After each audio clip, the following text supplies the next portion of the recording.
Newcastle United versus Ipswich. Can Eddie Howe take the wheel at the Tractor Boys? And now with the semi-finalists of the League Cup confirmed, that's Newcastle, Tottenham, Liverpool, and I always forget the other team, uh, Arsenal. Let's find out who Newcastle face and what it means on tonight's show on Toon Tactics TV. Brilliant from Shea. And now Murphy can take on the shot. Fabian Shea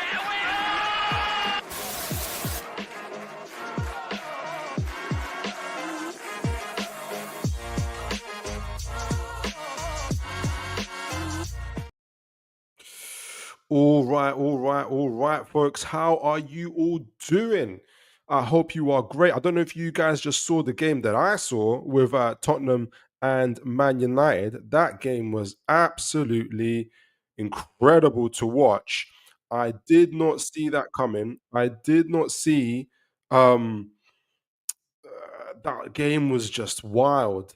Tottenham 3-0 up before Man United came driving back in.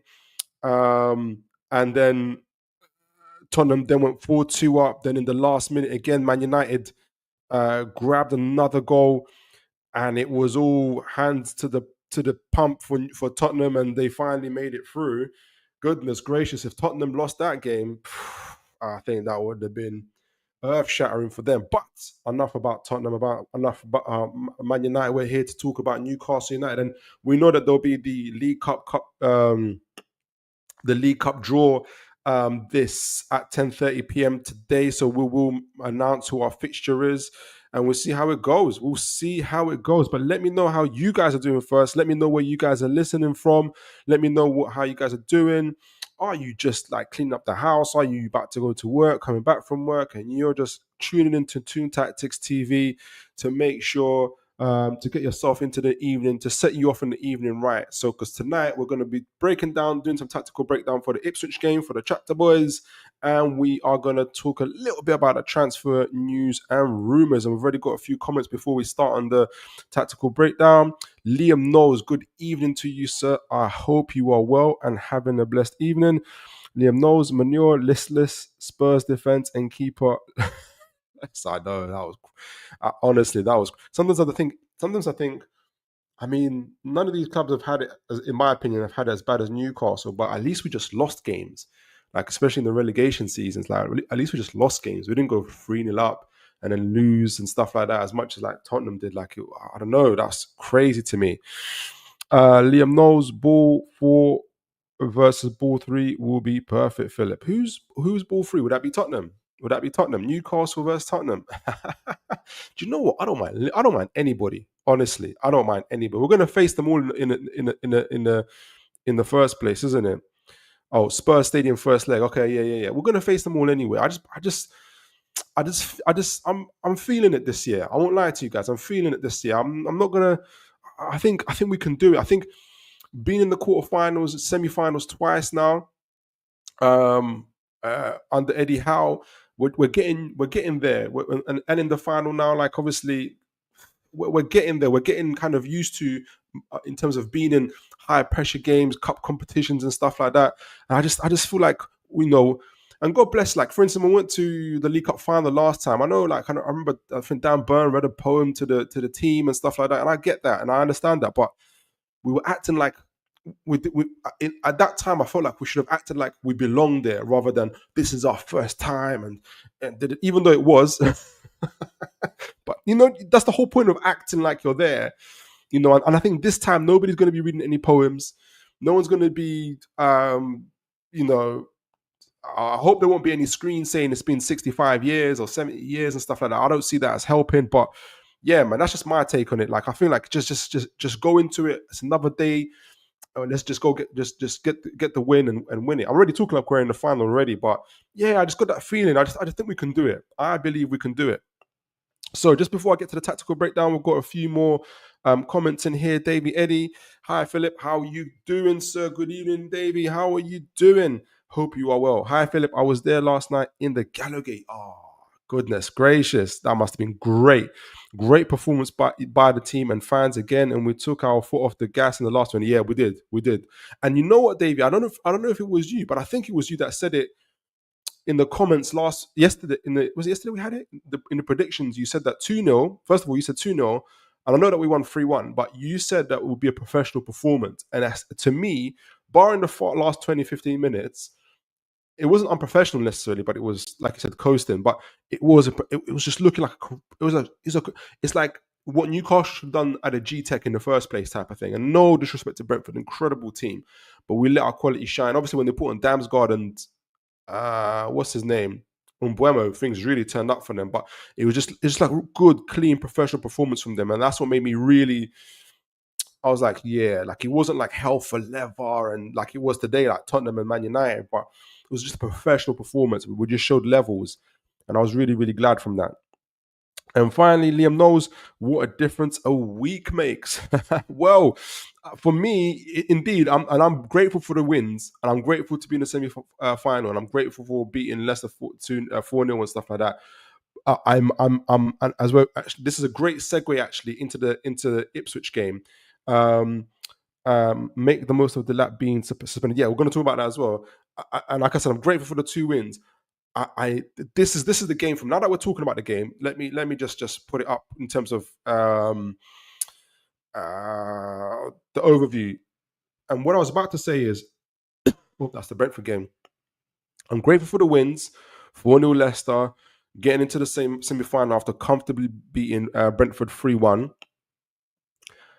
This is the game that's going to show us, or it's going to show me anyway, in terms of where Newcastle are at, because this game has everything that has been a stumbling block for Newcastle, so far this season. There's a couple of other things, but this is one of the main ones. First of all, playing a team out of the top 6, not only out of the top 6, but fighting relegation. We do know all about that. And we're playing them away. 2 things that have really hurt us this season. 2 things that we've really struggled with in breaking teams down. The last team we played, obviously, Crystal Palace at Selhurst. Not one shot on target. God help us, even though we drew 1-1. I'm not expecting the same performance like that. But it's why I'm talking how I'm talking in terms of what this game, in my opinion, means to me, and what I think it will show everybody where Newcastle are at. Because 4-0 wins at home to Leicester, good. 3-1 beating Brentford at home again in the League Cup, going to the semi-finals, good. Good, like, yes, good. And now we're talking about consistency. Now we're talking about momentum. Where are we? What we're doing? Because I'll tell you guys now, before I show my team selection at one point, I am expecting rotations. And some of you might not like it, but some of our favorite players are going to be possibly rotated out. And I'm gonna talk about that more. But let's do a quick overview for the Ipswich game. As Liam mentioned, his namesake Liam Delap is suspended for that game, and I never like people to get injured. I never like people to get suspended, all these type of things. But I am glad that Liam Delap is not playing, because I think he's an exceptional player. I think he's a Newcastle player, in my opinion. Let me know what you guys think. And obviously, they've got a number of other injuries in Axel Dunzebi, Chezi Ogbeni, Kieran Slicker, and George Hurst. Obviously, for us, Callum Wilson, Emil Kraft, Jamal Lascelles, who's coming back soon as well. I know that a lot of hype about Mr. Botman, but Mr. Lascelles is coming back as well. Nick Pope, it says here a few days, but I think we're not expecting him for a couple of weeks. So, all these guys are out, and Liam Delap makes a huge difference to Ipswich, in my view. Team form for Ipswich, obviously, in the last 5 games, they've lost 3 games, drew 1, which was against Manchester United. I watched that game. They played really, really well, Ipswich, in my point of view. And obviously, they beat Wolves. That was the recent game at Wolves at the Molineux, where they beat them 2-1. And, well, Wolves are going through their own situation, but it was an important game. It was a relegation clash, and they came out on top. So credit to them. They're coming in. You have to judge a team as, they haven't got the greatest form, but if you judge them on the last game, they're victorious in the last game, and I think they deserved it. For us, obviously, in the last 5 games, you never think it, but in the last 5 games, we lost one game. We only lost one game in the last 5 games. We drew the other. Obviously, Liverpool 3-3, Crystal Palace 1-1. Both draws, but performances were night and day is an understatement almost. But the last 2 games, we dismantled Leicester City. We did incredible work there, and we talked about that game. And obviously, got through to the semi-final against Brentford, beating them 3-1, showing our class, showing performance, and performances that showed that were also rewarded with great results, in my opinion. So both teams are coming in good form. Now, if you look at the table, and the table never lies. Let me make sure I've been talking. I hope you guys can see. I expect you can. The table never lies. So, look, obviously, we're currently 12th, but we're on 23 points. For instance, this is how congested it is. Should all the stars align and the results go our way, if we got, if we were to beat Ipswich and get 26 points, we could then end up in 6th. So it's just so congested, it's unbelievable. So this game is crucial for Newcastle. I think it's more for us to stay in the game, stay in the hunt for the European places, and and that's what's really important at this moment in time, to be in there, especially as the amount of games have increased. Other teams have also been rotating their players, because the congestion of games have been really crunching up. This period is really is now beginning to kind of, the games are coming thick and fast, intensity, pressure games, high stakes, all of that. It's all coming. And so it's an important game, period for Newcastle United. It'll be very interesting to see how. Well, I'm confident in terms of how Eddie Howe handled the squad, but I hope our fan base understands rotation, and our fan base understands that this is a congestion of fixtures. And so, to stay in that European hunt is what this game means for us. We need to get a win. It also means about momentum. It also talks about our consistency and what we're trying to achieve as a club going forward. Ipswich obviously are in that relegation zone, as you guys can see. Oh, by the way, as well, and our goal difference has improved since our Leicester game. We've got 23 goals now this season, with 21 conceded, so we're on +2, which is good. Ipswich, on the other hand, though, after 15, 16 games, have scored 16 goals this season, so pretty much like a goal per game type of situation, but they've conceded 28, and so they're very vulnerable defensively. And so, speaking of Ipswich and their playing style, before I get into that, let me read you guys' comments and see what you guys are doing, what you guys are thinking, what you guys thinking about form, coming into this game. What are the stakes for Newcastle? What are the, are you backing us in terms of like kind of getting in there and making sure that we get all the 3 points? Liam knows, excuse me, it's the performances that have meant the most. I agree. They really have.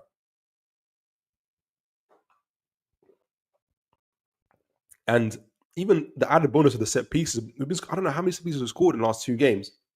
About 3, 4, I want to say. That's a dramatic upturn in set pieces. It's been really good. Davey Eddie, I'm not tempting fate regarding the Ipswich game, but we should, without doubt, get the 3 points. I love that confidence, Davey.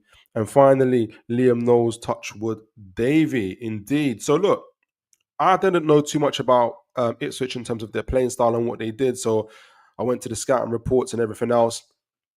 And essentially, obviously, I watched 2 maybe of their games this season, against Liverpool, against Man United, and I forgot who, maybe somebody else. But so I haven't got the greatest grasp of them. But obviously, they kind of play in they do play in a 4-2-3-1.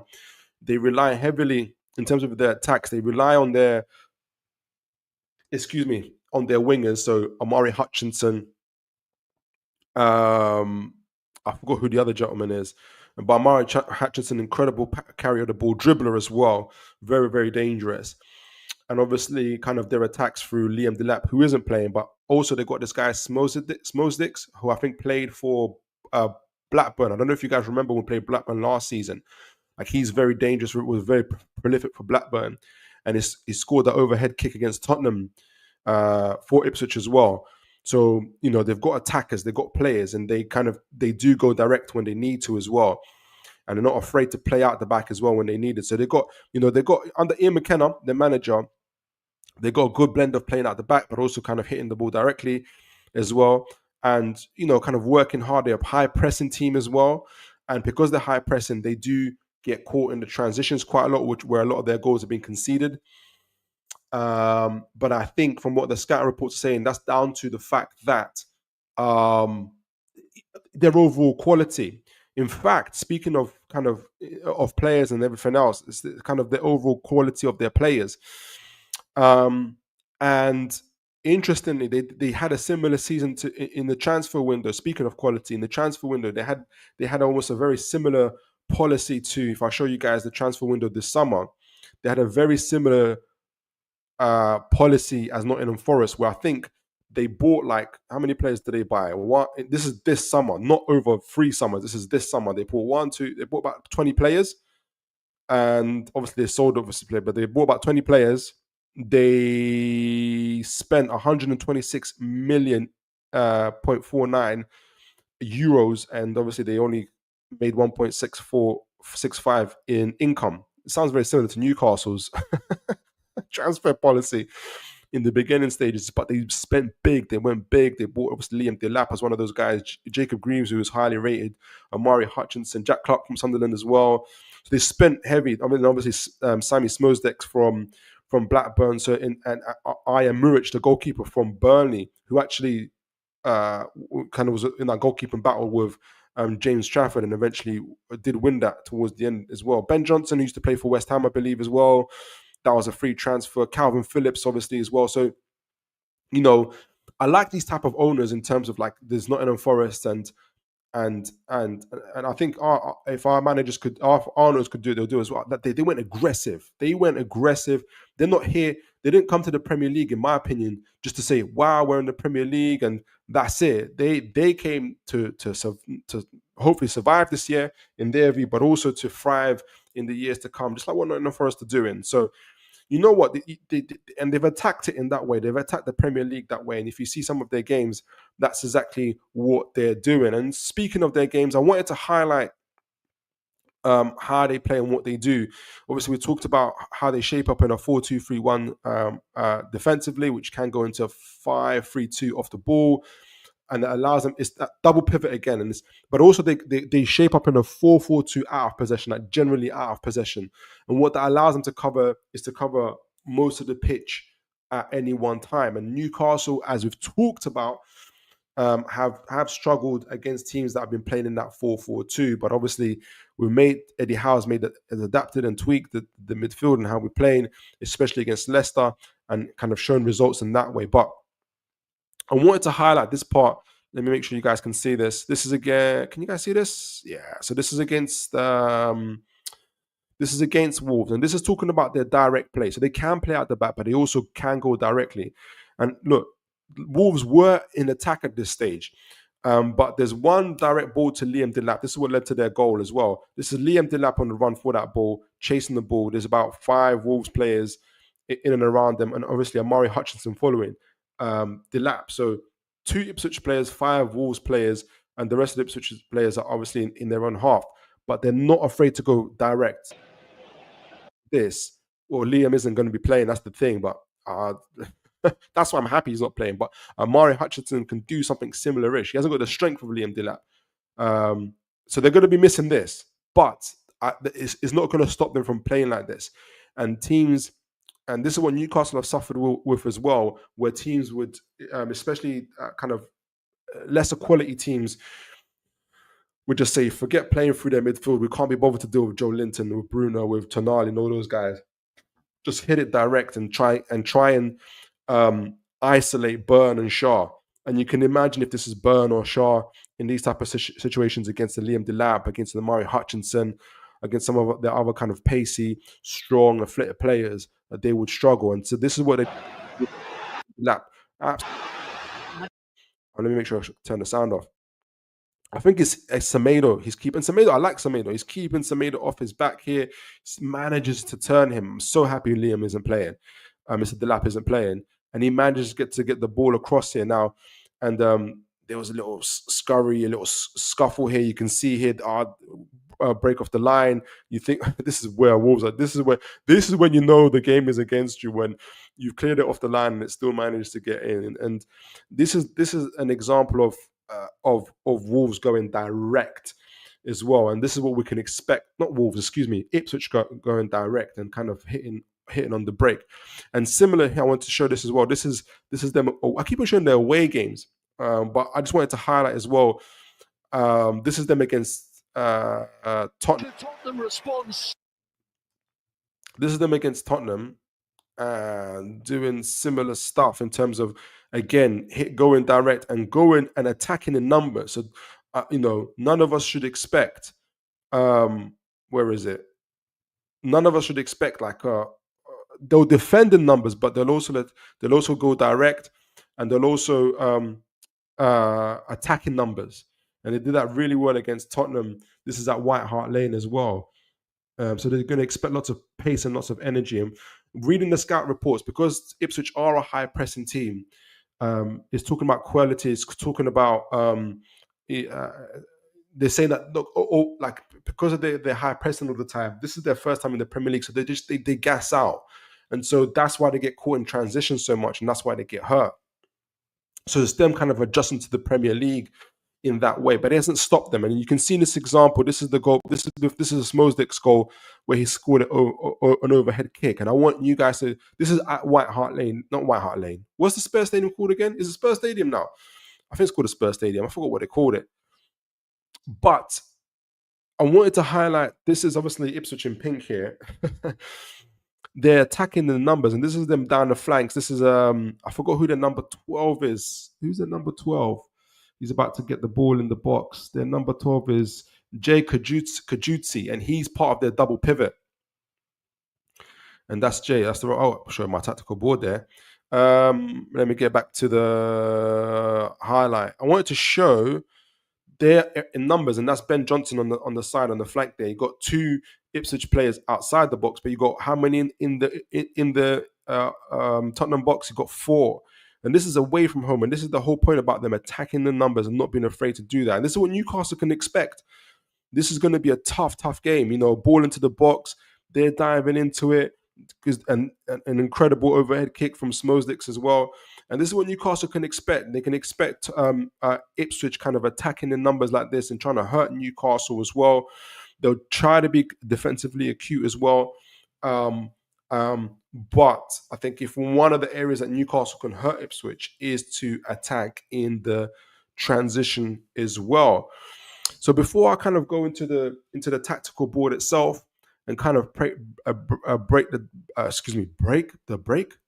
game down, let's go to the comments and let's see what you guys are saying, how you guys are doing. Ipswich, ambitious team, just like their owner. And I kind of learning about them, seeing what they're doing is really, really interesting. Davey Eddie, Philip, who do you reckon will get rested on? And that's a great segue. I'm about to talk about that. It's a guess, but there's, let's see. Philip, who do you reckon will get rested on Saturday? Obviously, Joe Linton is out. He is. And when he got stamped on the face, I was so happy. I can't remember who the player was that blocked him, because he was going to go for, I think it was Collins. I was saying to myself, Joe Linton's going to get him. He's going to get him sent off. And if not that, Bruno Gomes is going to get one back for Joe. So I'm happy they managed to control themselves. But the next time we play Brentford at home, I don't think Joe Linton's going to forget that one. I'll keep that. I'm going to keep that one in my back pocket. Obviously, Joe Linton is out. He is. Will it be Willock in? I think so. I think that'll be a straight swap. Maybe Kelly gets a run out for Big Dan. I would be okay with that. Yes. Do you think that's the only players that to get rotated? Let me know. Liam knows. Would love to see Miley. Yes. In for Big Joe. More natural positionally, how we have played the last couple of games, but expect it to be Willock or Longstaff. Yeah, because although Miley's is a 6, 8, possibly even a 10 at the moment, we don't know, but he can definitely play he can definitely play in the in the 8 position as well. And I just want to see him back, to be honest. I want to see back. So this is my tactical breakdown. Oh, forgot to do this. In terms of, here's my lineup anyway, and you guys won't like this because I made a lot of changes. And part of the reason why I made a few of these rotational changes, because listening to rivals, listening to other clubs, Man United made a whole, I don't know if you guys saw the Tottenham Man United game. Man United made a heap of changes today. Tottenham had to as well, a little bit. Some of it was forced, obviously. Liverpool made tons of changes. Arsenal did as well. And I know they got maybe bigger, deeper squads, but and maybe they place, they do actually, in my view, they don't place as much emphasis as we do, and perhaps Tottenham do, on the League Cup, and that kind of showed. Even Brentford made a rotation, if you guys remember. And Buemo started the game on the bench. Damsgaard started the game on the bench. So we're gonna have to rotate. And I'm already preparing for when Eddie's starting lineup gets shown. People already saying, whether it's whoever starts, it's God help me if it's long start, for instance, and people saying, oh, it's Eddie Howe's favorite. Da da da da da. But guys, if you don't rotate now, certain players, you're gonna pay for it in the future. And in fact, when we rotated for the Brentford game originally at the G-Tech Stadium, when Anthony Gordon didn't play, and who was the other? It was Anthony Gordon and obviously Anthony Gordon, Tonali were rotated out, and obviously we lost that game, unfortunately, through errors and mistakes. But what's been the payoff for that? We crushed Leicester City and we beat Brentford at home, and we got through to the semi-final. Now imagine he still played Gordon up to then. Imagine still played Tonali, and those guys are now perhaps injured and stuff like that. What would we do for the rest of the season? And so Eddie is in a position where he has to trust his squad. And what's James Bunce there for as well? To advise and guide him as well. And so look, Davey, for instance, you asked about who I rotated out. Maybe I was a bit excessive. I don't know. Not as much. Maybe I haven't been as excessive as I wanted to, because I'll tell you from the beginning, I wanted to take out either Isak or Gordon for this game and put Barnes on. But I realized that Eddie Howe substituted Isak on the 77th, both Isak and Gordon on the 77th minute, and Murphy even before them at 67th minute. So I'm thinking that perhaps, obviously, Eddie did that in mind for the game that's coming up. So maybe Isak and Gordon do play, even though last time at the G-Tech, obviously, he rotated out Gordon. Isak hasn't had a break yet, guys. Well, I don't think he has. Correct me if I'm wrong, but he's pretty much been playing every game since he's come back from injury straight, which is good for him. And I'm sure it's important, but it's a lot of games in one situation. So what I was actually tempted to do is say even Gordon remains, and I know people would hate this even more. Isak comes out and Barnes comes in on the left. Oh, that's Tonali. And Barnes comes in and Gordon plays centrally. And people might say, Usola's not ready to start. He's done well, but the fact that he's not playing yet lets me know that he's not ready to start. But you know what? This is a possibility. Barnes starts and either Isak or Gordon come off. I think that's a strong possibility that they might get rotated out because Isak hasn't had a break yet. But what gives me hope that they do start in terms of Isak and Gordon is two things, really. Like I said, they both got substituted off early, or relatively early. They didn't play the full 90 minutes, which makes me think that Eddie Howe has got this game in mind. But also, after this game, we have 5 days. They have 5 days before the Villa game, because we play Villa on next week Thursday. After obviously this game against Ipswich on Saturday, so there's a possibility that let me put Gordon back on. That both Isak and Gordon start. The other change is obviously an enforced change, And that is obviously Willock coming on for Joe Linton, who's suspended. I think that'll be a straight swap. I don't think Eddie Howe will play with that too much. Plus, I think Willock had a decent game when he came on, in my opinion. Let me know what you guys think about how Willock started. Now, this is the big change.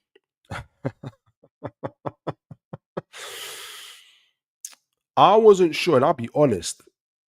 I don't think it's going to either be Tonali or Bruno who don't start this game, in my opinion, and they get rotated out. The only reason I've kept on Bruno is because he's got that kind of experience of essentially playing 40, 50 games a season for Newcastle thus far, and has been handling that pretty well, handling that load pretty well. Whereas Tonali obviously is still kind of, he's doing well, but he's getting back. So I've kept Bruno on, and I've put Miley in the 8 instead of Tonali. But similar to Isak, Bruno has pretty much played every game. And I wouldn't be surprised if on this occasion it's Bruno who gets rotated out, excuse me, and Tonali is the one who stays. And in fact, for this game, it might be a better situation to have Tonali because he's a little bit more disciplined in that number 6 if he can take on the workload. But let me know what you guys think. Maybe Howe does keep all of these guys on, but I just don't see it. I see these guys getting rotated out, in my personal opinion. And both Bruno and Tonali play the full 90 minutes. But it's either Bruno or Tonali who get rotated out, in my opinion. I think you'll be Tonali, and I think everybody's going to kick up a fuss. I don't think Longstaff plays. I think he's either on the bench or he's getting sold. I think he'll probably be on the bench, to be honest, in my opinion. He wasn't on the bench for the Brentford game at all, which is a little bit of a surprise. It was Miley instead, which maybe is an early signal of where things stay, because it doesn't make sense, in my opinion, for instance, to take off Longstaff for the Brentford game. Miley's ready to kind of come on. He's just obviously played for the under-21s as well. And then for this game, not put Miley in at all and take Longstaff off. And I think in my opinion, let me know what you guys think. This Ipswich game will confirm my theory. If Longstaff is not in the squad full stop, and Miley is, I think Longstaff is getting sold. That's my opinion. But I would like to see Miley start. So I've got Bruno, Miley, and Willock. I've kept, like I said, I've kept Isak and Gordon, but I really do think Barnes might get a start, but I'm going to hold on to them based on things I said earlier. And I think we're going to keep our centre back pairing in Shaw and Byrne, even though they've played every game so far. But obviously we'll keep them on. And I don't know but I've put Kelly. I've put in Kelly. I've taken off our fullbacks. I've taken both Livramento and Lewis Hall, and I'm definitely gonna expect a few no way is that happening type of situations. But I think Kieran Trippier, obviously, he's been playing with Shaw and Byrne for a long time, so that won't be too unnatural for that to happen. And he had a decent game in the cameos he showed against Leicester and against Brentford. I thought he's had a decent game. And I think there's going to be a tactical thing as well that he does really well for us, which I'm going to talk about. So I think he does play. And obviously, I think Kelly plays, and he'll be part of a three-man centre-back pairing in this game. And that's my theory in kind of going forward, and Dubravka in goal. But let me know what you guys think of that so far. I'm going to go a little bit. I'm going to now kind of break it down a little bit in terms of how I expect the game to go and what we're going to see before doing scores and predictions. And I got one comment here from Liam Knowles. With Joe Linton out, I expect both to start. Do you mean Joe Linton, both Willock and Miley to start, Liam? I think he might mean that. All right. So, as mentioned, we'll start off with Ipswich. They will attack in numbers. I think Smoke Zadax, he will start. Obviously, Liam Delap is off. and they've got this kind of Chaplin, Chaplin, but it'll be between Chaplin and Hutchinson, who kind of be in this number 10 role. They'll be kind of keeping our centre backs busy. Also, what they like to do really well, so that 4-2-3-1 turns into a 3-4-3. Very similar. A lot of teams are doing this essentially. So I think not even. I won't even start with Hutchinson. I'll start with Leif Davis. So Leif Davis, who's their left back, was going to press right up here, and what essentially they're going to turn into is a 3-4-3, and you're going to get this sort of push up, and they do this really well. And depending on how good the opposition is, it will depend on how far they will be pushed back. So you see Clark, Burgess, O'Shea. The two pivots will be here. Hutchinson. Where are you? Where are you? So Morsi, Kelly, Clark, Kajutsi. So yeah. Three at the back here. O'Shea, Byrne, and Burgess, three at the back. The two pivots going up against our number 8. And they're going to get Leif Davis to try and push back on Trippier, make sure they kind of keep us at bay. And what they're going to be trying to do is obviously Hutchinson and Kajutsi. So, excuse me, Hutchinson. Talking a lot here. So you get this type of situation where they'll either try to, and this is where Murphy's going to have to be really disciplined and come in to support Trippier, which we will see. We will see that, and obviously Miley to tuck in as well to kind of support in the defensively. But this is where, and let me get the highlights out.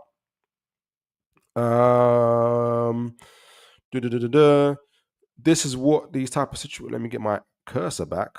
Here we go. They're going to try and create these type of situations, even directly or sometimes, where they're trying to either isolate Trippier or Livramento, but I think it's obviously Trippier. Either isolate Trippier and try to do these 1-2s again with Leif Davis maybe coming in and doing the cutbacks. He's been having a good season so far as well, Leif Davis. People have been talking about him, but also overloading our back line. So if our midfielders, either Miley or Murphy, don't come back to support, you're going to get Hutchinson, you're going to get either Hutchinson or Kajutsi overloading our back line and trying to get and breaking into our box that way as well. So that's what that kind of Leif Davis, that kind of position he does in trying to force these type of overloads. But it also allows them to recycle the ball with their two double pivots in Kajutsi and Marcy. So they're going to be trying to ensure that, okay, if we can't break through, for instance, we're able to recycle and keep the pressure on their back line. Keep the pressure on their back line. It's not all going to be fun, and they're going to be trying to force Miley and Willock to defend. Murphy to try and also drop back and isolating Isak and Gordon and others, and forcing them into situations where they might even have to try and support. It's either Gordon or Isak to try and support in the backline. So the whole point is kind of trying to isolate Isak by himself, where he'll be kind of 3 versus 3. However, and this is where they get caught in transition, excuse me, if their attack breaks down, if excuse me, Miley gets back and gets the ball back, for instance, if their attack breaks down, this is where they're particularly vulnerable, Ipswich, and they've been getting caught off on transitions in particular. Shaw can either hit it straight to Murphy, and you're going to get, again, very similar to a lot of the games we've been playing. They've got these 3 in the back here. Let me get my highlights out. That's not good. Here we go. Okay, so if they get caught in the transition, which is a real possibility for them, we stop them on the flanks because they're going to be trying to hurt us on the flanks. Miley or Murphy block I'll say Murphy this time, gets back and he blocks, and he kind of blocks Leaf Davis's cutback. Miley, you see, kind of advancing. Isak has been doing really well, kind of playing along the lines as well. Will be popping out here. Burgess would have a decision to make, and you would have seen what happened to Vestergaard at Leicester City. You either try and come in close to tight to Isak and hope you get the ball before he does, or at least stop him or hurt him. I don't know how good Burgess is if he's got pace and athleticism. If he doesn't, he's going to be backing up essentially as well at this point, and you're going to get this break with the guys that got pace with Gordon, Willock, Bruno, and you're going to get these type of situations where you can have a 4 versus 3, 3 versus 3 situations. Depends how we break. And that's where Ipswich can get hurt. And the fact they've only scored 16 goals this season lets me know that they haven't necessarily got the most potent attack. We can't talk about, we ourselves have been struggling as well, but this is where they've really been getting hurt, Ipswich. So before I get to talk about what we can do as well on our part, I'm going to get some comments here. Let's see. Have you guys heard the news in terms of the League Cup, Philip? It's all about. Has anyone heard about have the League Cup draws been spoken about yet? Let me know, guys. Philip, it's all about Liam. Excuse me. Sorry. Excuse me. Dave, Eddie. Philip, it's all about opinions. I just think there is a real momentum going. Our players are really getting up to speed. Willock and Kelly to come in. I'm not really sure though. Yeah. No, it is. That's what we're here to do. Talk about opinions. Bruno. So Liam knows Bruno Tonali is that to remain? I think it's to remain, isn't it, Liam? We've got Arsenal. We're at home in the second leg. Okay. Brilliant. Let's do this.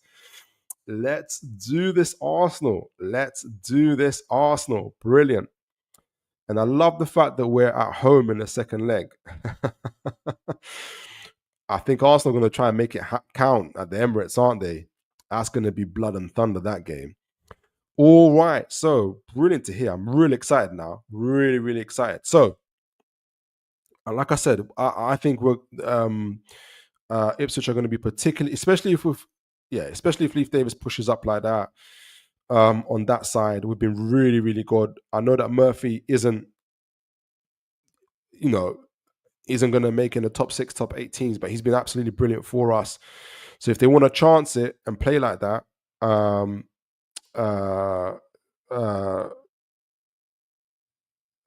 Ipswich, they could get really, really hurt. So as mentioned, 4-2-3-1, which I think breaks into is that Leaf Day? What's Leaf Day? Oh, yeah, here we go. Where, oh gosh, let me sort our guys. So Isak, Willock, Gordon is here. Who am I missing, guys? Oh, Murphy. Here we go. Right. So when we attack, essentially, I think it's going to, if Trippier plays, which I think he will, his role is going to be so crucial. Because either he will join in with our midfield here. He'll be doing 2 things. He'll either join in here with Bruno, especially when we're out of possession, when we're going to into kind of allowing Bruno to advance as well within our midfield. So he'll either be like this and kind of create our own double pivot, especially when we're bringing the ball out. So we'll kind of have we'll have a 3 at the back with those 2 in the middle, and allow Bruno to get the ball also, but to advance the play. Oh, so let me if I show a little bit better what I mean. So if Ipswich choose to do a mid-block type of situation, Morsey, push these guys up a little bit. Burn, Clark, Hutchinson. So that you get like a mid-block type of situation. Isak, Murphy, Miley. When you bring out Trippier, when he comes in centrally like this here, it allows Bruno to go up and to add numbers into midfield.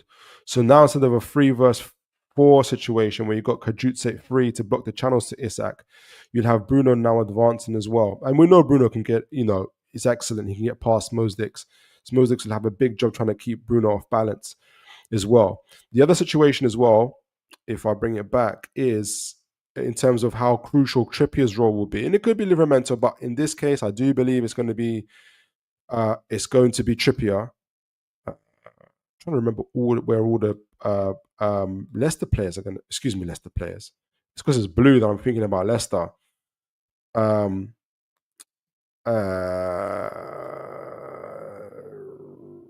you play here, don't you, Hutchinson? Here we go. Trippier again. So back here, Trippier. And the other situation is where Trippier is going to be pushing up as well. And when Trippier pushes up like that, and he meets Leif Davis, for instance, this is when Newcastle become their own. And it allows Murphy to come in centrally. And when you get Murphy to come in centrally, you get Isak. And this is the part that they love the most, to be like this, to be in these type of situations. And then you get Gordon also pushing up. And Gordon, he doesn't want to be just like having to be forced to only play by the byline. He wants this kind of area of the field where he can go to the byline, or he can go inside and he can mix it up. So Willock will also push up and will be around Gordon. So Willock will do as Gordon, similar to what we talk about the relationship between Joe Linton. So Gordon will decide, okay, I want to go on the inside. Once he does that, Willock will work around him and go on the outside. If Gordon says, do you know what, I fancy myself against Burns on the outside, Willock will jump inside. And so, but that doesn't, it is harder to create that if Trippier doesn't come up. Because if Trippier doesn't come up, Leif Davis can tuck in and they can get more central and they can block this. And it gets harder for Newcastle to do anything. And that's what we saw against, for instance, Crystal Palace. We saw a lot against Crystal Palace, but that was one of the areas, one of the issues that we saw. So Trippier pushes up our 2 number 8s, excuse me, Willock and Miley. I can't wait to see Miley. And then we'll get the 3 in the back. And I think Kelly works better with a 3 in the back, where against, was it Fulham? And I forgot who the other team he didn't play very well against. In that 4-4-2, he's not good. But in the 3 in the back is much better. And Bruno thrives in this type of situations where we want Bruno to be in that number 6 role. And this is when Newcastle are confident. When Bruno's by himself in that number 6 role, collecting the ball and firing it off short to Miley, to Willock, or to Isak, who's been playing really, really well, ball to feet, and he kind of gets, and he because of, again, Trippier does that width. Leif Davis can't leave him alone. Leif Davis has to go out, or either Hutchinson has to drop back as well and support Leif Davis, and kind of creating that type of situation. Either way, Trippier comes up, Murphy tucks in, Isak tucks in, and when Isak gets the ball, he can either turn and go out the defense, or he can lay it off to Gordon, he can lay it off to Murphy, and that's when Newcastle become really dangerous and really kind of almost irresistible as well, kind of going forward when they got those type of options. I don't know too much about their centre backs, but if they haven't got pace or athleticism, they're going to really, really suffer. But it's that Trippier role is going to be very crucial into kind of making that happen. And obviously, if Newcastle do break down in the attack, Smosdix, who's okay, but the main kind of area of concern would be Hutchinson, his ball carrying ability as well. So Miley's going to have to watch that. And then maybe that's where we will be at a deficit. Miley, I don't know how. Miley's not slow, but I don't know if his recovery pace is as good as Tonali's. We know that Bruno's isn't either. And we're going to miss that. And Joe Linton won't be on that side either, obviously. He's not playing. The left side I'm a bit less worried about because Willock does have the pace, and so does Kelly. But it's this side that might be caught short, and obviously with Shaw as well. So we have to be really, really mindful of that side. I think, let me get the highlights to kind of explain it if you guys can't see. It's around this area. Because if we do get caught in that transition, we are kind of vulnerable to Hutchinson, to Smosdix and others, kind of, especially with Burn and Shaw, who haven't got the greatest of paces as well, to kind of be mindful of that. So it might be a case where if Howe's got a question about who to rotate, Bruno Tonali. He might rotate out Bruno, but I think he sticks with Bruno because he's just better, just a little bit better in terms of what he does to Tonali. So he's got that kind of question. But if he keeps both of them, then I think we're definitely going to win the game, to be honest. So there's going to be that vulnerability there. But I think Howe risks it, in my opinion, in terms of going forward. So let me know what you guys think so far of that. And I'm going to read your guys' comments and I'm going to give my predictions for the game. But send in your predictions. Let me know what you think. I want to give our predictions and then go to the transfer rumors and news as well. And I want to talk about something, but I just didn't have the time to. I have to do a show on it. But this whole new league again that's been announced by the FIFA guys or whatever. We'll talk about it sometime. I need to do some research before I get into it as well. Let me know what you guys. Let me get a drink of coffee, and I'll read you guys' comments out. David Eddie. Oh, excuse me. In my opinion, we are better when we have less rest in between our games. Okay. Our form seems to dip when we have the whole week off or when the international break, especially the international break. Yeah. You could be right there, Davey. Lee, Arsenal. Lee, I don't know if it's your first time. It's the first time I think I've seen you in the comments. Just want to welcome you. Thanks for jumping on the show. I hope you are well. Lee, Arsenal in the next round at home. Let's show them how hard we can be in the cathedral. Exactly. So we've got two legs. I thought we've got them at home in the second leg, Lee.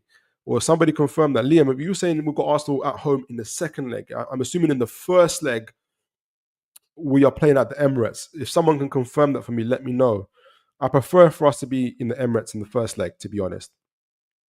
Okay. And lastly, Davey Eddie, it's a bold call on Miley. I'm okay with it, but it will be interesting to see what Eddie does. Like I said, you know what? If Longstaff doesn't even make the squad, I think he's for sure getting sold, in my opinion. But it'll be a bit early to kind of take him off like that. There must be a sell is really imminent, which should be really, really surprising. So predictions, guys. Guys, I'm going to do obviously predictions based on the squad that I've selected.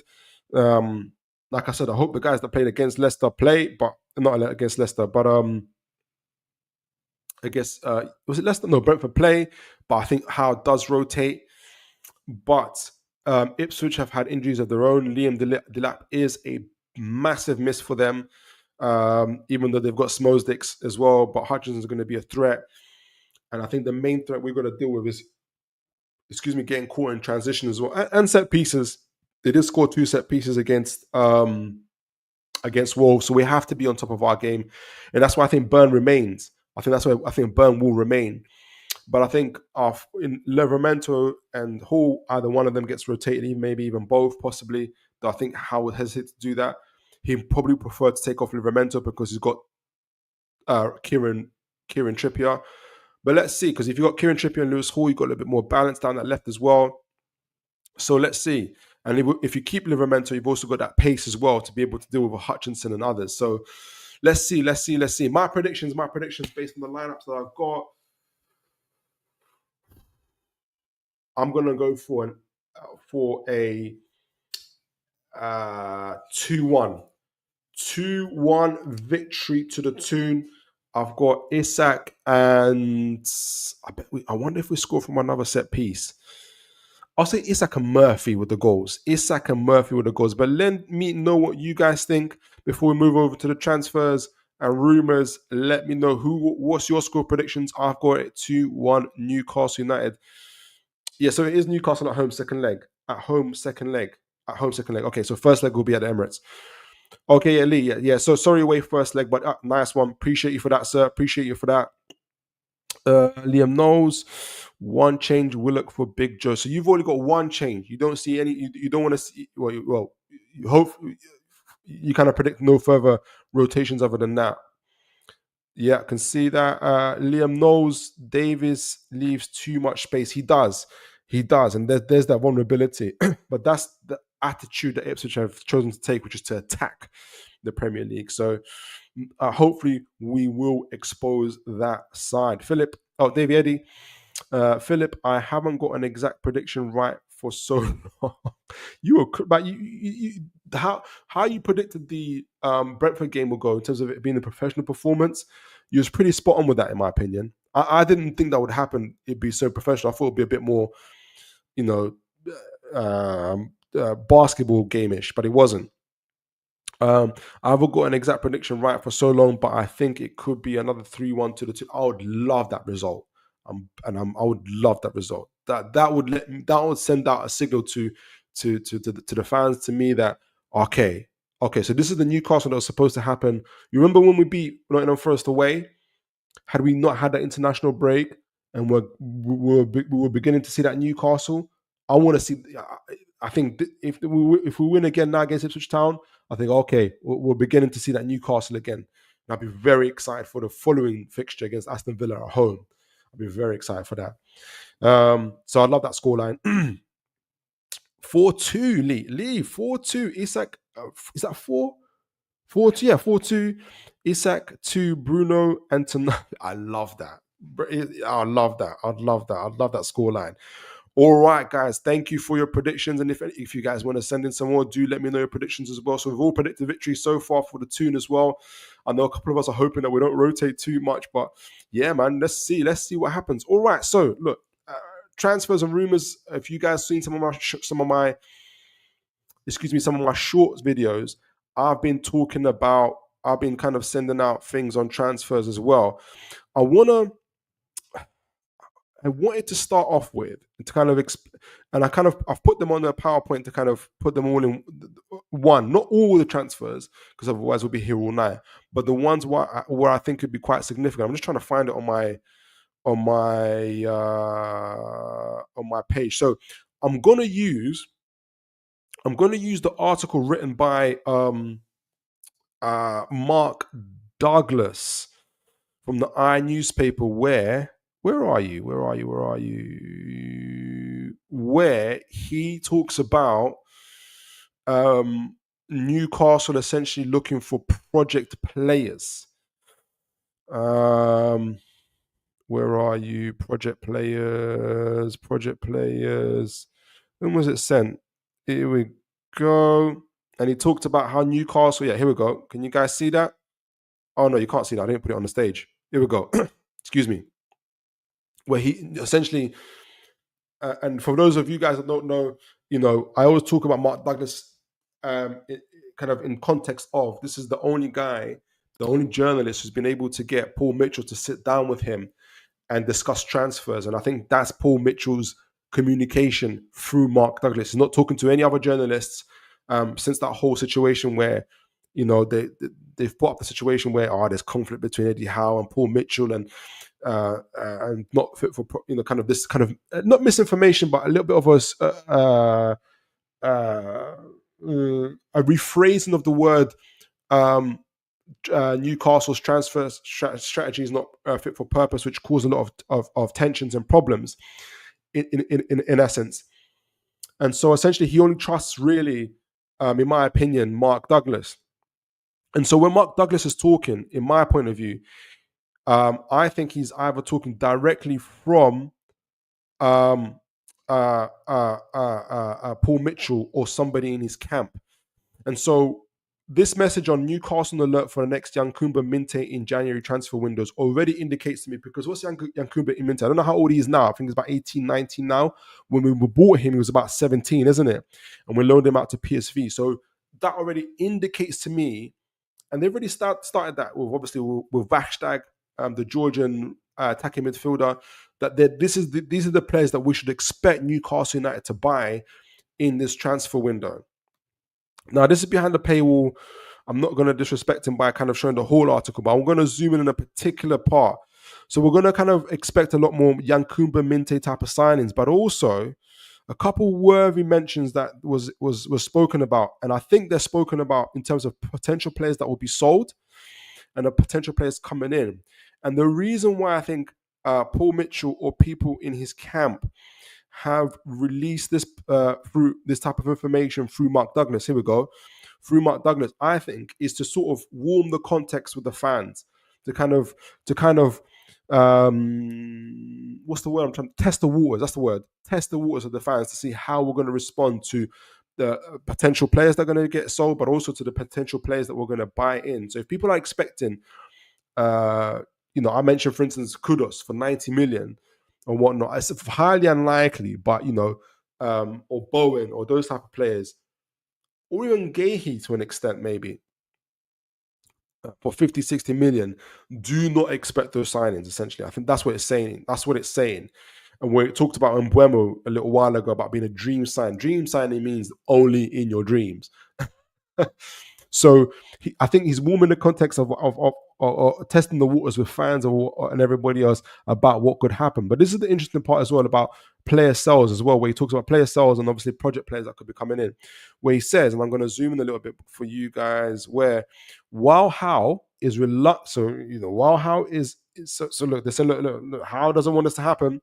While Howe is reluctant to sanction exits for first team players, so he's trying to absolve Howe from kind of responsibility of, if there's players that are going out, this isn't Howe's fault. This is something else, because the next sentence is Newcastle would contemplate offers for Sean Longstaff or even, which is interesting, or even Harvey Barnes. So it's not saying Longstaff or Harvey Barnes. It's saying Longstaff or even Harvey Barnes, which is interesting word of phrasing. I don't know what they're trying to say. Is it and Harvey Barnes, both of them together in one window, or it's like from Longstaff could get sold, but even Harvey Barnes could get sold. If it created much needed room to refresh squad that the Magpies boss admitted was in danger of going stale earlier this month. So they're kind of using Howe's words against him there.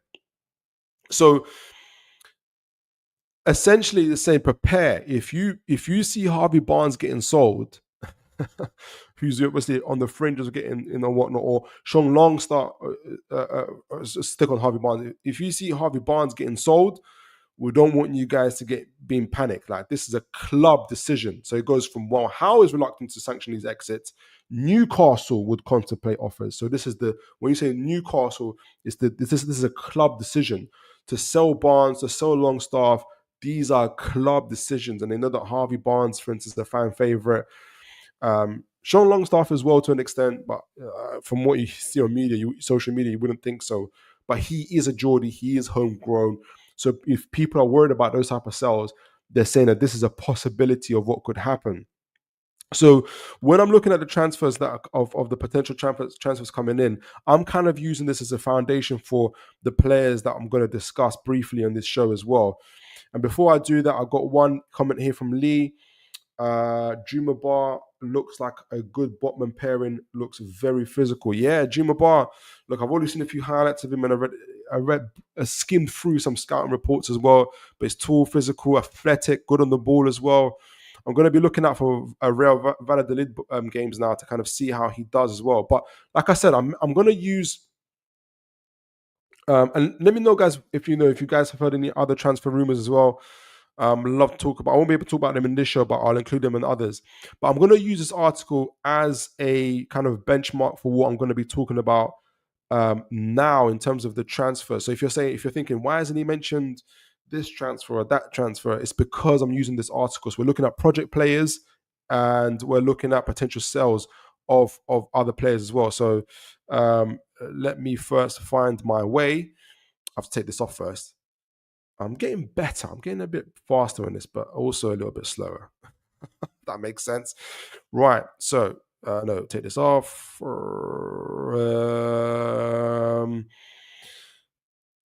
And I'm trying not to. I know it's a January transfer window, but I am slowly getting a little bit excited about it. I know it's not going to be what we think it is. But like I said, I think Paul Mitchell and I think that his camp are preparing us for potential big of some first team or on the fringe first team players, Harvey Barnes, Longstaff, to get sold.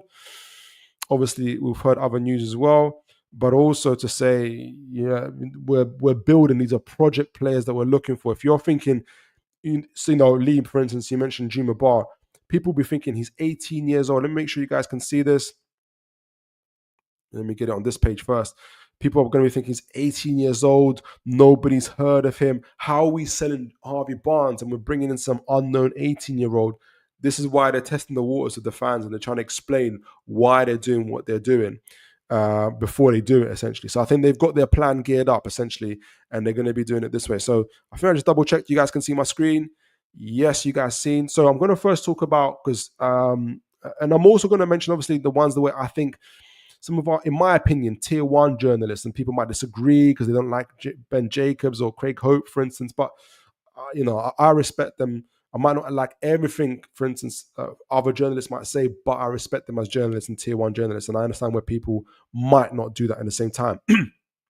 So not only Ben Jacobs, but others have mentioned, and I think it was I think it's Al Shabab newspaper who've mentioned essentially that Miguel Almir, no, it's about Dubravka, sorry. So I'm going to mention Almiron, and we mentioned Almiron before. Almiron, Ben Jacobs mentions that Charlotte FC, who came in for Almiron in the summer transfer window, possibly last winter transfer window, Charlotte FC are in talks to sign Newcastle's Miguel Almiron. Nothing advanced yet. Sources say a deal possible for 8.5 million in January.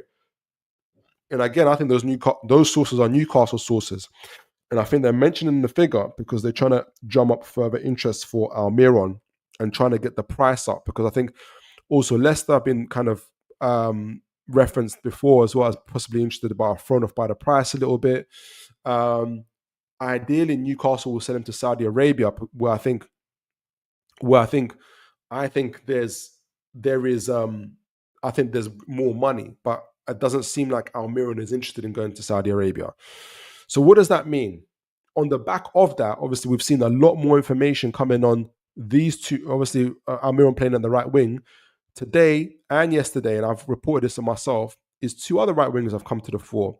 And more from kind of other journalists as well, Johan Bakayoko, particularly from Belgian and Dutch sources. So this is from the Dutch newspaper, which I mentioned, which came out yesterday. Apologies, yesterday. And it was actually written in Dutch. I had to get it translated on Google. That Bakayoko's transfer is taking shape, but there is still an obstacle. PSV, possibly wrongly, it's interesting what he put in bracket, sticking to the high asking price. And why he's questioning asking price. So PSV were like 50 million euros for Johan Bakayoko, whereas Newcastle are prepared to pay 30 million euros. And the reason for that is Bakayoko's contract runs out in 2026. So by the time this January transfer window rolls up, he's going to have 18 months left. And by the time the summer is, he's going to have a year left, at which point nobody is going to be paying 50 million euros for Bakayoko, who's got a year contract left. Plus, Bakayoko, and I think this article came from his agent. I think this article came from his agent because it did state that the player is interested and is open to the move as well. So I think they're trying to put some pressure on the club to accept Newcastle's offer. They've also said I can't remember if it was in this article or another, where they said the other option to kind of bridge the gap between that 50 million and 30 million is to add Almiron into that equation. And I'm thinking from an Almiron's point of view is, look, if you go to PSV, you've got a greater chance of winning some trophies, playing in the Champions League, and you're still staying in Europe if you want to stay in Europe. And so maybe that might be an offer that he would like as well. He might take on, and PSV, they'll get some cash plus a player who's got some experience, Premier League experience. Obviously not as good in quality as Johan Bakayoko, but they don't have to, they don't have to be in a rush to replace a player. They've got a player coming in, so it might be an attractive offer. And this is, like I said, on the back of Almiron being likely sold this winter as well. The other is obviously, so that's like the journalist said, Manuel Gonzalez, that look, this thing is taking shape. I think from Johan Bakayoko's camp, they're interested. They're open to the Newcastle offer. Newcastle are open to him.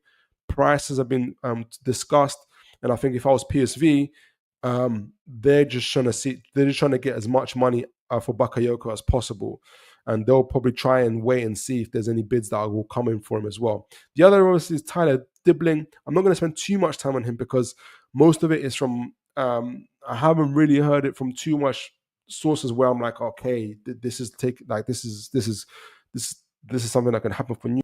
Newcastle, but he's repeatedly been mentioned in terms of for Newcastle, the price is around 25 million euros or pounds, I think, excuse me, as well. So it's interesting that both Bakayoko and Diblin, if you're talking about in pound sterling, are both kind of costing the same amount of money. So you can see what Newcastle are trying to pay for their right wing, for their right wing position. And if they manage to do that, to sell Almiron and get either Diblin or Bakayoko for 30 million euros or 25 million pounds, I think that would represent a huge, huge business. But let me know what you guys think before I move on to the next transfer part. And let me read some of your comments as well. Oh, did I miss something out here? Oh no, it looks like no, I didn't. Some interesting business there. Mighty Mag, Newcastle United. Hi, Philip. Happy Crimbo Pal. Happy Crimbo. You have to let me know what Crimbo is, you know. You have to let me know, mate. You have to let me know. But welcome to the show. I don't know if it's your first time before, but welcome to the show. Great to have you on. Great to have you on. And Lee, I think we're going to sell Harvey. I think so too. Oh, Harvey and Longstaff. Oh, that would be major business. And bring in players with very high potential players that can bring in high profits for the future. You know what, Lee? I think that's where they're heading to. I think that's where they're heading to as well, Lee. I think that's the plan. But they're testing this out with the fan base. They're trying to see what we're going to do because they don't know. Like if we sell both Barnes and Longstaff, and we bring in this unknown player, Jumba Bar, and I don't know, Johan Bakayoko, for instance, how are people going to respond to this? And that's quite important, obviously, as well. So, yeah, good call there, Lee. That'll be major movements. Let me know what you think of that approach, Lee, and anybody else. What do you think of that approach? So let me speak about a few more comments before I go back to the transfers. Mighty Mac Crimbo, Christmas. Merry Christmas to you, sir. Merry Christmas to you. Thank you so much. Hunter, good to see you. Good evening. Hope you're well. We must sell and sign a goalkeeper this window. Speaking of goalkeepers, we're about to move on to that in a moment. Trevor, how you doing? I was just thinking about the other day. Hope you're well. Yo, Phil, hope you guys so Isak and I'll call Arteta to get the checkbook out. God bless you, Trevor. I don't think that's happening in January. He's a Geordie. He's a Geordie. Unless you got 200 million, it's not happening for you guys. But I appreciate you trying. Right, folks. So back to the transfers. And speaking of goalkeepers. Now, first. Let me make sure you guys can see this. Can you guys see my? Yeah, you can see my messy screen. So. Dubravka. This has now been confirmed by a very, very kind of big Saudi Arabian newspaper all about Al Shabab. And somebody else, I think Ben Jacobs mentioned this as well, actually. Al Shabab have agreed in principle with Newcastle goalkeeper Martin Dubravka have agreed in principle with Newcastle goalkeeper, Al Shabab have agreed in principle with Newcastle goalkeeper Martin Dubravka, reported by Ariya Dia. Al Shabab is looking for a goalkeeper after their goalkeeper Kim Song-gu has injured his ACL. So for me, I think Dubravka is on his way. And what that signals is, because obviously Dubravka's gone, Pope is injured for the month. We could have John Ruddy or Radicamas, but I don't think that's what Newcastle want for their season. I think, which was what mentioned earlier, and now Craig Hope, one of our tier 1 journalists here in the Northeast, has mentioned in his article, let me get this out of the way. This is Craig Hope. It's interesting, these have all come out in the last few days. And this is via Geordie Josh. Big up Geordie Josh. Newcastle will make a renewed, big old capital letters, attempt to sign James Trafford in 2025 soon, meaning could be he's not willing to say whether it's the January or summer window. The club believes the 22-year-old has a profile to succeed Nick Pope, so they see him as a successor. So it's interesting. Two things I could put that interesting about this is he's put in block capitals that they're going back after James Trafford. This is their number one choice. But the main thing is he said in 2025. Now 2025 is 11 days from now, so he's not willing to say whether it's January or the summer window. So he's keeping it open. He's not willing to put his neck on the line and say Newcastle will definitely assign Trafford, because I think first of all they want to confirm the sale of the Dubravka. Second of all, they also want to confirm whether they can get Trafford over the line or not. And so I think it's kind of I think it's moving in that direction. Hence why Craig Hope is mentioning it, but it's not in that quite a place where he's willing to say, yeah, we're definitely going to get him type of situation. And obviously, the club believes the 22-year-old has the profile to succeed Nick Pope. And I think that last part there, I think, is a message to James Trafford from the club, from Newcastle United, to James Trafford and his agent, that Newcastle are deadly serious about you. You may have heard us being linked to Chevalier and all these other goalkeepers, but we want you. And I think they're trying to possibly get Trafford's agent to put some pressure on Burnley to sell. That's my view. That's my theory. That's my opinion. But what do you guys make of? Like I said, I've done a little player profile of James Trafford and goalkeepers as well. Initially, before I did this research on him, I wasn't overly keen because of the games that I saw him playing. But he has grown on me. I've seen a lot more of his. I saw some of his not games. I saw some of his scouting reports and stuff like that, and I think he's one for the future. His ball playing ability is going to really change things up for us. And again, we're talking about project players. He would certainly be that, even though he's a little bit more advanced. Well, he's a lot more advanced than Ajuma Bar, who's 18 years old and is just started playing in his first season, for instance. But I think he still kind of fits that bracket, unknown quantity. Even though he's played in the Premier League before, it wasn't overly successful.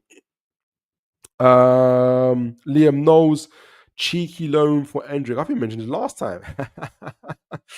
I don't know, man. I don't know about Liam. I don't know about Endrick. I know what you mean.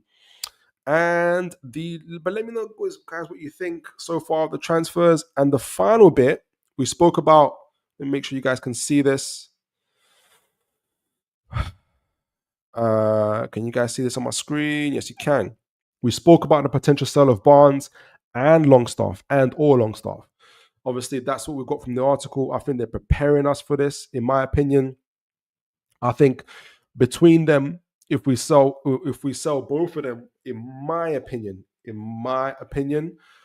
we could get anything between 50 to 70 million pounds if we sell both of them. Because I think they're both worth, depends what people think, between 25 to 35 million pounds. They're certified Premier League players. And if I'm more honest, actually, I think they're more 60 to 80 million. And people might say, how, people that might not rate, for instance, Longstaff, but he's a certified midfield player. And if you're Leicester City, if you're Ipswich, and you need real Premier League experienced reinforcements who are young and who are hungry, and you want to stay in the Premier League, Longstaff is you want a Longstaff type of midfielder in your midfield to help you survive. So I see them paying 35 million pounds, 35 million pounds for a player like him to stay in the Premier League. So I see that happening. And again, Harvey Barnes, again, I think most clubs in the top 10 would want him on their left side, in my opinion. And so very much so 35 million plus for him as well, possibly even 40 million, in my opinion. On the other side of that, I mentioned, so let me know what you guys think. Maybe you guys think they're less, maybe you think they're more. On the other side of it is Newcastle have been linked to some more project players. One of them is obviously this young man, I'm not pronouncing his name right, but it's Tsimas. I think he's a Greek or a Cypriot. I think it's Greek. Yes, Stefanos Tsimas. He's chose, according to Florian Plattenberg, again, a well-known journalist. Both Chelsea, Villa, and Newcastle are keeping an eye on him. Nuremberg, again, very similar situation transfer-wise as Juma, who we're going to speak about. Nuremberg are currently planning to activate his £80 million buy option because they've loaned him from I think it's PAOK, PAOK from Greece. So he's actually a Greek, a current player for PAOK, but he's been loaned out to Nuremberg, who have I think it's a loan to buy option on him. And so they're looking to activate his release clause, which is 18 million apparently. But it's a bit confusion about that. Is it 18 million or is it less? But they're trying to sell him for 18 million. I'm not overly clear. He's a centre forward. He's 18 years old. If this comes up a bit more, I'm going to do a player profile on him. But he's got some really, really good numbers. And a few of our scouts, like really good scouts, and scouting reports on him are really big on him. And in fact, some of them have gone as far to say that he not only is he a Wilson replacement, but he's a potential Isak replacement as well. So those are big, big words as well. He's big. He's athletic himself. Can take the ball on a half turn, can drop in deep, can go out on the flank. It's got really good pace, got really good dribbling and passing ability, shooting ability as well. So there's a lot for him there. Let's see. We've got some stiff competition if we are to get him. And last but no means least, we've mentioned him before, Juma Bar, Sierra Leonean, who he's playing for a club in Sweden called Freetong.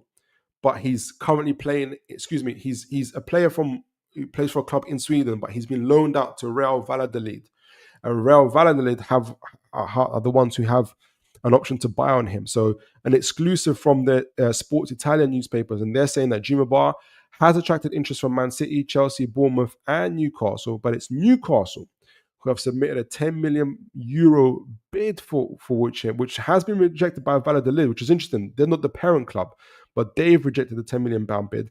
The player could still be sold in January.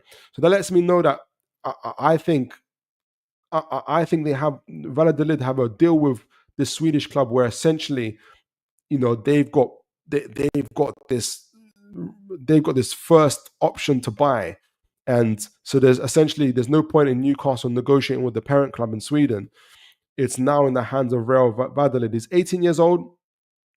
And so Valladolid want a little bit more money for him. Let's see where he's at. He's a right centre back. So as mentioned, I can't remember who mentioned it. Was it you, Liam Knowles? I can't remember who mentioned it, but you know what? He's very much in that mode of a project player, as was said in the Mark Douglas article. He's a project player. And so again, it's kind of preparing us, in my opinion, if Newcastle were to sell Barnes and Longstaff and Almiron and Dubravka, a lot of experience there and potential there. And you're thinking as a Newcastle fan, goodness gracious, I know that these guys weren't essentially like regular first teamers, but that's a lot. And then you bring in a Juma Bar, or you bring a Tyler Diblin or a Jonah, especially like a Jonah, a Johan Bakayoko who hasn't played in the Premier League, for instance, a Johan Bakayoko, a Juma Bar, and some a Tsimas, and you're thinking, goodness gracious, like, what have we done? Has the squad been weakened? Why have we done this? These type of articles is what's preparing us for what's to come for Newcastle United, kind of going forward as well. But I wouldn't put it past that if we do, for instance, get a Stefano Tsimas, for instance, that they would go for. They'll also get Calvert-Lewin, for instance, to get some of that experience. And his contract runs out in this summer coming up as well, so he'll be coming off cheap as well. So, as I've mentioned, a lot there to take in. James Trafford, Johan Bakayoko, Juma Bar, Stefano Dimas, all between 17, 18 to like 20 to about 22 years of age. All of that. The oldest there is 22 years. That's Johan Bakayoko, and what's the name? James Trafford, 22-year-olds there. Both Stefano and Juma at 18 years old. Tyler Diblin, which I didn't talk too much about, 18, 19 years old. So, those type of signings, these are project players. These are potential players. These are players for the future. And that kind of lets you know where Newcastle are at and what we're doing. For me, it's quite exciting. I'm really excited about this.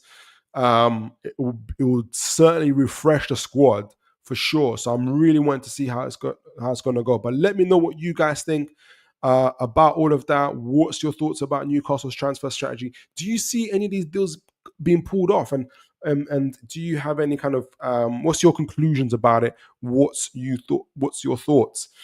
Got a few comments here as well before we wrap things up. One from Lee. I rate Trafford can use his feet. He can really use his feet, and that's going to change things for us tactically going forward, especially. Bruno Rumours isn't going to have to drop back all the time. We're not going to have to overly depend on our centre backs to bring the ball out as well when you got a goalkeeper doing that. And it's going to make teams think twice about pressing us so high as well when you got a goalkeeper that can do that. Good call there, Lee. I rate Trafford can use his feet, and a good keeper with bad defense at Burnley. And that's what the scouting reports are saying. Look, we know that he didn't look so good, especially when it comes to crosses, but their squad is defensively very bad and very short. Whereas Newcastle's is very different to that. They're very tall and they're a decent defense. So we'll see. And I'm sure that kind of season with Burnley in the Premier League where it was desperate, it would have been a character builder. He's obviously won the Euros as well with Gordon as well. So you know what? Let's see. I'm excited by it. I wasn't so excited when I first heard about it and seeing him playing, but reading scouting reports, understanding where Newcastle are coming from on this as well, and with Paul Mitchell and Eddie Howe behind it, I said, all right, cool. I'm with it. And finally, there, Hunter, thoughts on Rico Reitz.